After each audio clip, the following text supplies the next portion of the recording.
જૂનાગઢ જિલ્લામાં બોગસ મંડળીનું કૌભાંડ માણાવદરના ખેડૂતોમાં રોષ ફાટી નીકળ્યો છે। ખેડૂતોની જાણ બહાર સભ્યો બનાવ્યાના આક્ષેપ થઈ રહ્યા છે।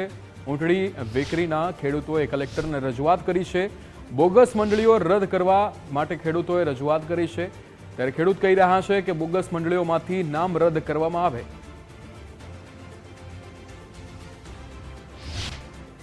પહેલાં મારા બાપા શ્રી ઓફ થઈ ગયેલા હતા અને હજી અત્યારે હયાત એનું નામ મંડળીમાં બોલે છે।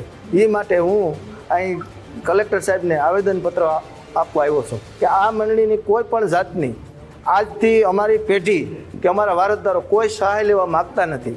અમારું મારા બાપાશ્રીનું કે મારું કોઈ પણ નામ સડાવ્યું હોય તો એમાંથી હું નોંધ્યું લેવા માગું છું, આમાંથી નામ કાઢવા માગું છું। વેકરીમાં હોય કે ભાઈ મરમઠમાં હોય, જ્યાં ત્યાં અમારું નામ હોય એ હું કાઢવા માગું છું। આ મંડળી કઈ બની ક્યારે કઈ મને કોઈ જાણ થયેલ નથી। અને એક જૂથ મંડળી મરમઠ આંબલિયા અને વેકરીને એમ ખેડૂતોના નામે બોગસ બોલે છે। એમાં ખેડૂતોએ સાઇન નથી કરેલી, ખેડૂતોએ ક્યારેય સભામાં ગયા નથી અથવા તો જે કોઈ કાર્યવાહી એમાં થઈ છે એમાં ક્યાંય ઇન્વોલ્વ નથી।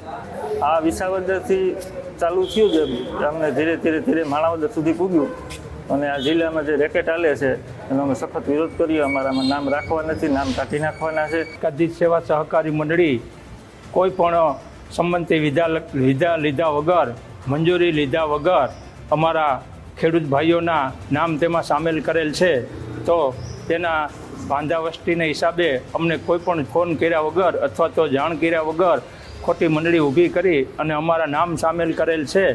તો એ નામ સામેલ કરેલ હોવાથી અમે આજ રોજ કલેક્ટર સાહેબને આવેદનપત્ર આપવા આવેલા છીએ। સાથે સાથે માણાવદર તાલુકાના વેકરી ગામના માણસો પણ આવેદનપત્ર આપવા આવેલ છે।